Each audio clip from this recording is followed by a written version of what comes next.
Hello दोस्तों, स्वागत है आप सभी का हमारे यूट्यूब चैनल कैरियर केयर्स में।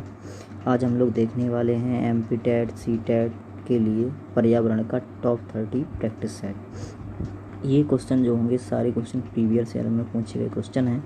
अगर हमारा वीडियो अच्छा लगे तो इसे लाइक और हमारे चैनल को सब्सक्राइब ज़रूर कर लें, क्योंकि मैं एमपी टेट सी टेट और अदर एग्ज़ामों के लिए ऐसे ही प्रैक्टिस सेट कराता रहूँगा। चलिए तो स्टार्ट करते हैं पहला क्वेश्चन आज के लिए। आज का पहला क्वेश्चन है, प्राथमिक समाजीकरण है। ऑप्शन ए, शुरुआती उम्र में परिवार और मित्रों से सीखना। ऑप्शन बी है किशोरावस्था में समाज से सीखना। ऑप्शन सी है प्राथमिक स्तर पर समाज से सीखना। ऑप्शन डी है शिक्षकों का अनुसरण करना। तो बताइए इसके लिए कौन सा ऑप्शन सही होगा। प्राथमिक स्तर पर जो बच्चे सीखते हैं वो अपने परिवार और मित्रों से ही सीखते हैं, तो इसके लिए जो ऑप्शन सही होगा वो ऑप्शन सही होगा ए। चलिए आगे बढ़ते हैं अगले क्वेश्चन पर। अगला क्वेश्चन है, स्तनियों के यकृत की ऊतकी रचना की विशेषताएं। तो स्तनियों के जो यकृत होता है उसकी ऊतक की रचना की विशेषता बतानी है हमें। सबसे पहले पहला ऑप्शन है केवल गिल्सन संपुट और पित्त। ऑप्शन बी ग्रंथि कोशिकाएं और ल्यूकोसाइट। ऑप्शन सी है ल्यूकोसाइट और पित्त नलिकाएं। ऑप्शन डी है पित्त नलिकाएं, धमनिकाएं और सिराएं। तो बताइए इसके लिए कौन सा ऑप्शन सही होगा। सबसे पहले आपको बता दें यकृत के बारे में। यकृत की स्टडी को हिपेटोलॉजी कहा जाता है। क्या कहा जाता है? हिपेटोलॉजी कहा जाता है। ठीक। और यकृत जो बना होता है उसकी सेल को, उसकी कोशिका को कहते हैं हिपैटिक सेल। क्या कहा जाता है? Hepatic cell. ठीक है। इसके बाद यकृत जो होता है, यकृत में पित्तरस बनता है। कौन सा रस बनता है? पित्तरस। और ये रस जाके इकट्ठा होता है पित्ताशय में। ठीक है। चलिए इतनी बात समझ में आ गई होगी। अब इसका आंसर पे चलते हैं। तो इसका जो आंसर सही होगा वो आंसर होगा ए, केवल गिल्सन संपुट और पित्त। चलिए अगले क्वेश्चन पे आगे बढ़ते हैं। अगला क्वेश्चन है, आंतरीय रसांकुर आंत के पश्च भाग में अधिक और बड़े होते हैं, क्योंकि इस भाग में ऑप्शन ए है पाचन क्रिया तीव्र होती है, रुधिर की आपूर्ति अधिक होती है, रुधिर की आपूर्ति कम होती है, पचे हुए पोषक पदार्थ अधिक होते हैं। तो इसके लिए कौन सा ऑप्शन सही होगा? इसके लिए जो ऑप्शन सही होगा वो है डी, पचे हुए पोषक पदार्थ अधिक होते हैं। चलिए अगले क्वेश्चन पर बढ़ते हैं आगे।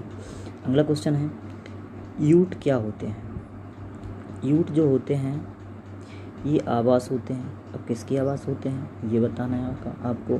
पहला ऑप्शन है आपके लिए भील जनजाति के आवास, या किर्गिज जनजाति के आवास, या अपाचे लोगों के आवास, या एस्किमो के आवास।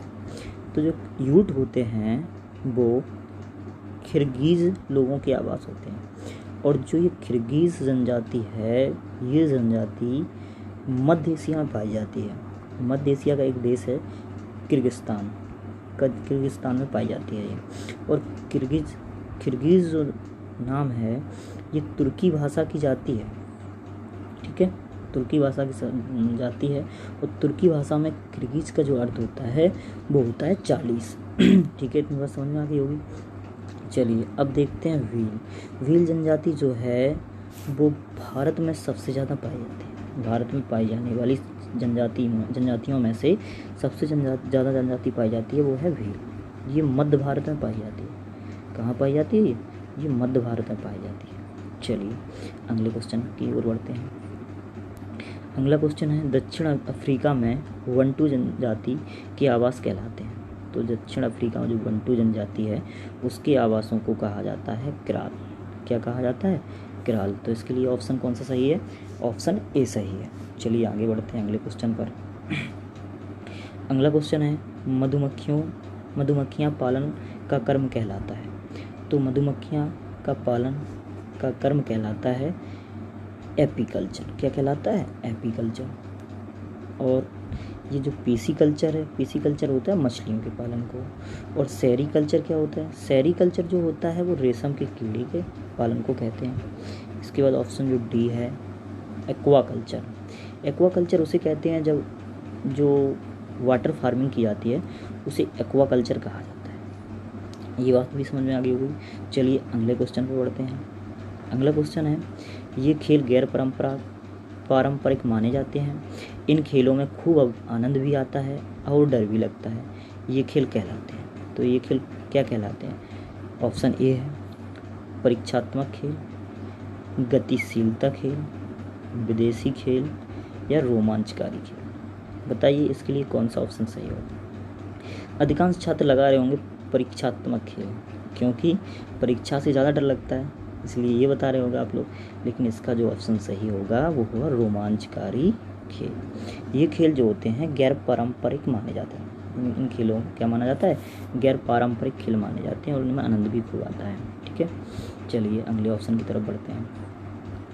अगला क्वेश्चन है कौन सा राज्य टाइगर स्टेट के नाम से जाना जाता है? बताइए कौन सा राज्य टाइगर स्टेट के नाम से जाना जाता है?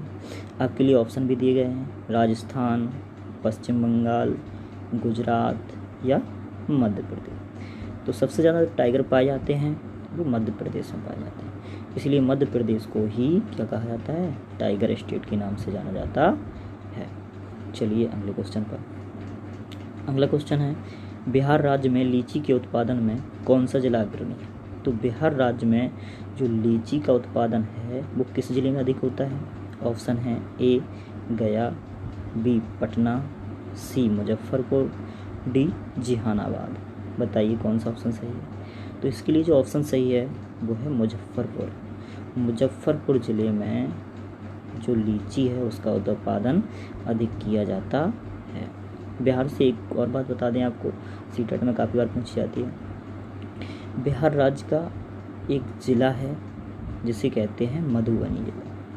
क्या कहते हैं? मधुबनी। ठीक है, यहाँ की जो पेंटिंग है बहुत प्रसिद्ध है जिसे कहते हैं मधुबनी पेंटिंग। ठीक है, ये चावलों से बनाई जाती है, चावलों में रंग मिलाकर बनाई जाती है। ठीक है, अब बात करते हैं लीची की। लीची के जो फूल होते हैं वो मधुमक्खियों को बहुत लुभाते हैं, ये बात भी याद रखना। चलिए अगले क्वेश्चन पर बढ़ते हैं। अगला क्वेश्चन है, खाद्य श्रृंखला में ऊर्जा का प्रवाह कैसा होता है? ऑप्शन ए है एक दिशीय, ऑप्शन बी बहुदिशीय, ऑप्शन सी चक्रीय, ऑप्शन डी है उभय दिशीय। तो बताइए कौन सा ऑप्शन सही है? देखो आपको बता दें कि जो खाद्य श्रृंखला होती है उसमें ऊर्जा का प्रवाह है। सबसे पहले देखो कोई पेड़ होता है, ठीक है, वो किससे ऊर्जा प्राप्त करता है? वो सूर्य से ऊर्जा प्राप्त करता है। ठीक है, अब शेर को जैसे बकरी ने खाया, बकरी को भेड़िए ने खाया, तो ये ऊर्जा जो है पहले पेड़, फिर बकरी, फिर भेड़िए, ऐसे चलती जाती है, तो एक दिशा में चल रही है। तो इसके लिए जो ऑप्शन सही होगा वो ऑप्शन सही होगा एक दिशीय। ठीक है, समझ में आ गया होगा। चलिए अगले क्वेश्चन पे आगे बढ़ते हैं। अगला क्वेश्चन है, परितंत्र में ऊर्जा का प्राथमिक स्रोत है। तो परितंत्र में जो ऊर्जा का प्राथमिक स्रोत माना जाता है वो कैसे माना जाता है? सूर्य का प्रकाश। ठीक है, समझ में आ गया होगा। अगला क्वेश्चन चलते हैं। अगला क्वेश्चन है, पर्यावरण अध्ययन की पाठ्य पुस्तक में रेलवे का टिकट का नमूना दिखाना का उद्देश्य क्या है इसका, ये बताना है। चलिए ऑप्शन देखते हैं। पहला ऑप्शन है बच्चों को रेल के किराए के बारे में बताता है, ऑप्शन ए है। ऑप्शन बी है टिकट में प्रयुक्त विभिन्न संक्षिप्त अक्षरों का ज्ञान उपलब्ध कराता है। ऑप्शन डी है निष्कर्ष पर पहुंचने की बच्चों की कुशलता का विकास करता है। ऑप्शन डी है बच्चों को वास्तविक जानकारी में अंतःक्रिया करने का अवसर देता है, साथ ही अवलोकन की कुशलता का विकास करता है। तो इसके लिए जो ऑप्शन सही होगा वो ऑप्शन कौन सा होगा? डी, क्योंकि इसमें ये वास्तविक जानकारी दी जाती है और इससे बच्चे अवलोकन करके सीखते भी हैं। तो इसके लिए जो ऑप्शन सही होगा वो क्या होगा? ऑप्शन डी सही होगा। चलिए अगले क्वेश्चन पर आगे बढ़ते हैं। अगला क्वेश्चन है, दत्तकार के संबंध में निम्नलिखित में से कौन सा कथन सही है? ठीक है, ऑप्शन ए है प्रतिदिन विविधता और अभ्यास कराने के लिए कक्षा कार्य और फिर गृहकार के रूप में दत्तकार करने की आवश्यकता। ऑप्शन बी तो गलत हो जाएगा क्योंकि इसमें गृहकार दिया गया है, तो ये तो गलत होना ही होना है क्योंकि गृहकार पर जोर नहीं दिया जाता है। ठीक है, ऑप्शन बी है दत्तकार आकलन का एकमात्र तरीका है। आकलन का एकमात्र तरीका है, ये भी ऑप्शन कैसा है, सही है, गलत है।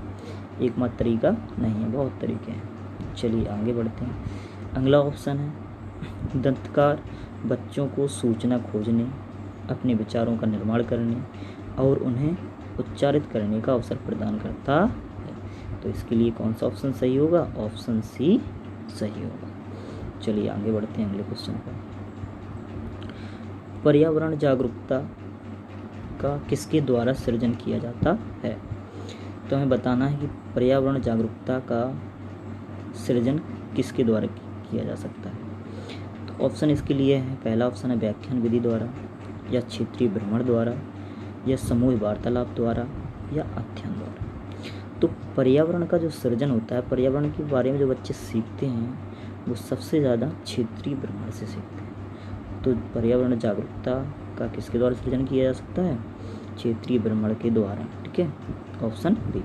चलिए आगे बढ़ते हैं। अगला क्वेश्चन है वर्ष 1997 में विश्व पर्यावरण सम्मेलन आयोजित किया गया था। तो वर्ष 1997 जो विश्व पर्यावरण सम्मेलन है वो कहाँ आयोजित किया गया था, वो आयोजित किया गया था क्योटो में। ठीक है, कहाँ आयोजित किया गया था, क्योटो में। चलिए आगे बढ़ते हैं अगले क्वेश्चन पर। अगला क्वेश्चन है, कुछ क्वेश्चन ध्यान से पढ़ना। क्वेश्चन है महेश कक्षा 4 का के शिक्षक हैं। वे वृक्ष संरक्षण की अवधारणा पर शिक्षार्थियों को संवेदनशील बनाने के लिए योजना बनाते हैं।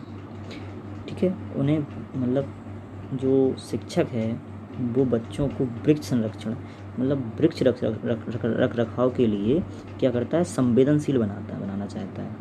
तो उसके लिए एक योजना बनाता है। तो बताना है कि निम्नलिखित में से कौन सी एक गतिविधि इस उद्देश्य के लिए सर्वाधिक उपयुक्त है। इसके लिए ऑप्शन दिए गए हैं वाद विवाद प्रतियोगिता। तो ये तो ऑप्शन गलत हो गया क्योंकि हमें पेड़ के रख रखाव के बारे में योजना बनानी है, वाद विवाद से पेड़ के रख रखाव नहीं हो सकता। चलिए आगे देखते हैं। अगला ऑप्शन है बी, एक पौधे को अपनाने और उसका पोषण करने के लिए एक प्रत्येक शिक्षार्थी को अभिप्रेरित करना। ऑप्शन ये सही है, ऑप्शन बी क्या है, सही है। क्योंकि अगर हम प्रत्येक विद्यार्थी को एक पौधा दें और उसका रखरखाव करने के लिए अभिप्रेरित करें तो इससे क्या होता है, पर्यावरण संरक्षण होता है। चलिए आगे बढ़ते हैं अगले क्वेश्चन पर। अगला क्वेश्चन है प्राथमिक कक्षाओं में शिक्षार्थियों के पास अनेक प्रकरणों में अनेक वैकल्पिक अवधारणाएं होती हैं। ठीक है, अनेक अवधारणाएं होती हैं जैसे सजीव निर्जीव, जल चक्र, पौधे आदि। ठीक है, इन वैकल्पिक अवधारणाओं के स्रोत हो सकते हैं। अब इन वैकल्पिक अवधारणाओं के और क्या क्या स्रोत हो सकते हैं ये आपको बताना है। ऑप्शन दिए गए हैं आपके लिए परिवार एवं समुदाय। ऑप्शन बी दिया गया है आपके लिए पाठ्यपुस्तकें एवं अन्य पुस्तकें। ऑप्शन सी दिया गया है आपके लिए शिक्षक। ऑप्शन डी दिया गया है आपके लिए ऑप्शन 4 कहानियाँ एवं कविता। तो बताइए इसमें से कौन कौन से ऑप्शन सही है। तो इसमें से जो ऑप्शन सही होगा वो ऑप्शन सही होगा बी, क्योंकि इसमें विकल्प बनाए जा सकते हैं वो किस का, पाठ्यपुस्तक एवं अन्य पुस्तकों का। ऑप्शन सी शिक्षक का और ऑप्शन 4 क्या है, कहानियाँ और कविताओं का। तो अब आगे बढ़ते हैं। क्वेश्चन नंबर 138 का आंसर क्या आया, 138 का आया है ऑप्शन नंबर बी। ठीक है, चलिए आगे बढ़ते हैं अगले क्वेश्चन पर। अगला क्वेश्चन है पर्यावरण अध्ययन के शिक्षकों को आगे ऑप्शन पढ़ते हैं। पर्यावरण अध्ययन के शिक्षकों को ऑप्शन नंबर ए है बच्चों के दृष्टिकोण को स्वीकार करना एवं सम्मान देना चाहिए। बच्चे जो सोचते हैं उनके दृष्टिकोण को स्वीकार करना चाहिए एवं उन्हें सम्मान देना चाहिए। ऑप्शन बी है अभिभावकों के विचारों को स्वीकार करना। देखो अभिभावक का तो कोई लेना देना है नहीं, तो ये ऑप्शन तो गलत हो गया। अगला ऑप्शन है विशेषता लोगों पर ध्यान देना चाहिए, ये भी ऑप्शन गलत है। ऑप्शन डी है विशेषता पुस्तकों और परीक्षाओं पर ध्यान देना चाहिए, तो ये भी ऑप्शन कैसा है, गलत है। तो ऑप्शन ए क्या हो जाएगा, सही, बच्चों के दृष्टिकोण को स्वीकार करना और उन्हें सम्मान देना चाहिए। चलिए आगे बढ़ते हैं अगले क्वेश्चन पर। अगला क्वेश्चन है राष्ट्रीय पाठ्यचर्या की रूपरेखा 2005 प्राथमिक स्तर पर पर्यावरण अध्ययन शिक्षण का प्रमुख उद्देश्य होना चाहिए। जो राष्ट्रीय पाठ्यचर्या रूपरेखा 2005 प्राथमिक स्तर पर पर्यावरण अध्ययन की शिक्षण का प्रमुख उद्देश्य क्या होना चाहिए, आपको बताना है। आपके लिए ऑप्शन दिए गए हैं विषय की आधारभूत संकल्पनाओं की आधारभूत समझ का विकास। ऑप्शन बी दिया गया है विषय के आधारभूत सिद्धांतों का स्मरण करना।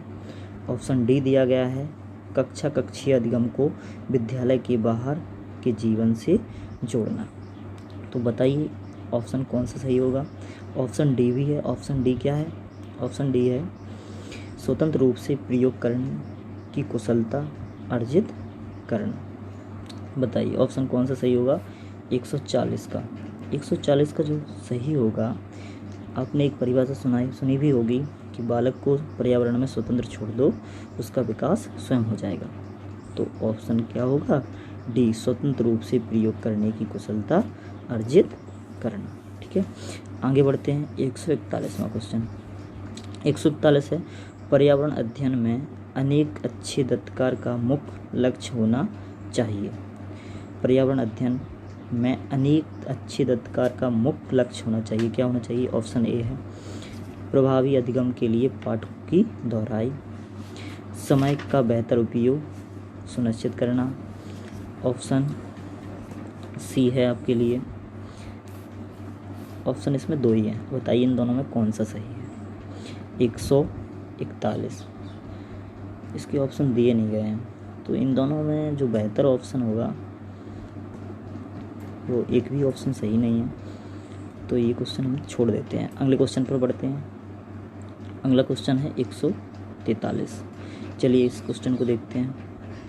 ये क्वेश्चन दिया गया है निम्न में से किस मिट्टी का विस्तार भारत के सर्वाधिक क्षेत्र पर है। तो इसमें जो ऑप्शन है, ऑप्शन ए काली मिट्टी, बी जलोढ़ मिट्टी, सी लाल मिट्टी और डी बालुई मिट्टी। तो इसका जो आंसर होता है वो होगा जलोढ़ मिट्टी, क्योंकि भारत में 40 से 50% भाग पर क्या पाई जाती है, जलोढ़ मिट्टी पाई जाती है। और जलोढ़ मिट्टी जो है वो नदियों से बहाकर लाई जाती है और ये कृषि के लिए बहुत अच्छी मानी जाती है। ठीक है, समझ में आ गया होगा। आगे बढ़ते हैं। अगला क्वेश्चन इकोसिस्टम की सही परिभाषा क्या है। तो इकोसिस्टम की हमें सही परिभाषा बतानी है। ऑप्शन ए है परस्पर क्रिया करने वाला जीव समुदाय। ऑप्शन बी है किसी स्थान का अजीवीय घटक। ऑप्शन सी है पृथ्वी और वायुमंडल का क्षेत्र जहाँ जीव रहते हैं। ऑप्शन डी है जीव समुदाय और उसके वातावरण का संतुलित तंत्र। तो बताइए 144 का कौन सा आंसर सही होगा। देखिए इकोसिस्टम की परिभाषा बतानी है, तो इकोसिस्टम यही बताता है कि जिसमें एक ऐसा क्षेत्र जिसमें सभी जीवधारी रहते हों। तो ऑप्शन नंबर डी सही होगा, जीव समुदाय और उसके वातावरण का संतुलित तंत्र। ठीक है, तो ऑप्शन नंबर के आंसर सही होगा डी। अगला क्वेश्चन देखते हैं। अगला क्वेश्चन है मानव विकास के क्रम में 2 पैरों पर चलने का सबसे बड़ा लाभ है। देखो ऑप्शन देखते हैं इसके। ऑप्शन पहला है शरीर को अच्छी प्रकार आधार देना, शरीर का भार कम होना, हाथ स्वतंत्र रूप से मस्तिष्क की आज्ञानुसार कार्य कर सकते हैं, अधिक तेज चाल। देखो अगर हम हाथ पैर दोनों से चलते तो क्या कुछ कार्य कर सकते थे, नहीं। आज हम पैरों से चलते हैं तो अपने हाथों को स्वतंत्र रखते हैं और उनसे हम कार्य करवा सकते हैं। तो इसके लिए कौन सा ऑप्शन सही होगा? सी। हाथ स्वतंत्र रूप से मस्तिष्क की आज्ञा अनुसार कार्य कर सकते हैं। चलिए अगले क्वेश्चन पर बढ़ते हैं। अगला क्वेश्चन है, भूकंप की तीव्रता नापने के यंत्र को क्या कहते हैं? तो भूकंप की जो तीव्रता मापी जाती है वो किससे मापी जाती है? ऑप्शन है इसके लिए जियोग्राफ, सीस्मोग्राफ और ऑप्शन सी है कार्डियोग्राफ और ऑप्शन डी है बैरोग्राफ। तो इसके लिए जो ऑप्शन होगा, भूकंप की तीव्रता जो मापी जाती है वो सीस्मोग्राफ से मापी जाती है। ठीक है, आगे बढ़ते हैं। आपको बता दें कि जो सीस्मोग्राफ होता है, सीस्मोग्राफ उसमें रिएक्टर पैमाने में मापा जाता है। रिएक्टर पैमाने में कितने अंक होते हैं? 0 से लेकर 9 अंक होते हैं। ठीक है, 0 से लेकर 9 अंक होते हैं और हर अंक जैसे जैसे अंक बढ़ते चले जाते हैं वैसे ही वैसे भूकंप की तीव्रता बढ़ जाती है और हर अंक पर लगभग 10 गुनी तीव्रता बढ़ती है। 10 गुनी तीव्रता बढ़ती है। ठीक है, समझ में आ गया? चलिए आगे बढ़ते हैं। अगला क्वेश्चन है, निम्नलिखित वाहिनी ईंधनों में से किसको आजकल पर्यावरण स्नेही माना जाता है? पर्यावरण स्नेही मतलब जिससे कम प्रदूषण होता है। देखो, डीजल से प्रदूषण होता है, पेट्रोल से भी होता है, द्रवित पेट्रोलियम गैस से भी होता है। सिर्फ एक ऑप्शन सही है जो है डी। ऑप्शन डी क्या है? सही है, संपीड़ित प्राकृतिक गैस। ठीक है, इसे पर्यावरण स्नेही माना जाता है। चलिए अगला क्वेश्चन पे चलते हैं। किसी परितंत्र में तत्वों का चक्रण कहलाता है। तो किसी परितंत्र में तत्वों का चक्रण क्या कहलाता है? ये काफ़ी बार क्वेश्चन पूछा गया है। चलिए इसका जो आंसर होगा देखते हैं। इसका आंसर क्या होगा? इसका जो आंसर होगा वो होगा ऑप्शन नंबर ए, जैव भू रासायनिक चक्र कहते हैं। ठीक है, समझ में आ गया होगा। आगे चलते हैं। अगला क्वेश्चन है, चिपको आंदोलन के प्रणेता हैं। देखो, चिपको आंदोलन आपको बता दें ये उत्तराखंड में स्टार्ट हुआ था, ये चमोली जिला में। तो इसमें क्या हुआ था कि वृक्ष काटे जा रहे थे, तो लोग वृक्ष नहीं काटने दे रहे थे। जिस वृक्ष को काटने जाते थे लोग उसी से चिपक जाते थे जिससे वृक्ष ना कटे। तो इसी को ही कहा गया था चिपको आंदोलन। और इसके जो प्रणेता थे वो थे सुंदरलाल बहुगुणा। कौन थे? सुंदरलाल बहुगुणा। चलिए आगे बढ़ते हैं अगले क्वेश्चन पर। आज का लास्ट क्वेश्चन है, वो है वायुदाब नापने वाला यंत्र किस नाम से जाना जाता है? तो वायुदाब नापने वाला यंत्र जो है वो किस नाम से जाना जाता है? उसे कहा जाता है बैरोमीटर। उसे क्या कहा जाता है? बैरोमीटर। और हाइग्रोमीटर ये आर्द्रता मापता है। ठीक है, थर्मामीटर क्या मापता है? शरीर के तापमान को नाम मापता है। ठीक है, और सिस्मोग्राफ तो अभी पढ़ ही चुके हैं हम लोग, आगे होगी समझ में। तो ये क्या है? बैरोमीटर क्या मापता है? वायुदाब को मापता है। अब हमें बताइएगा आपके कितने क्वेश्चन सही हैं, कमेंट में ज़रूर बताइएगा। और ये वीडियो अगर अच्छा लगा हो तो इसे लाइक और शेयर ज़रूर कीजिएगा। धन्यवाद। अंकल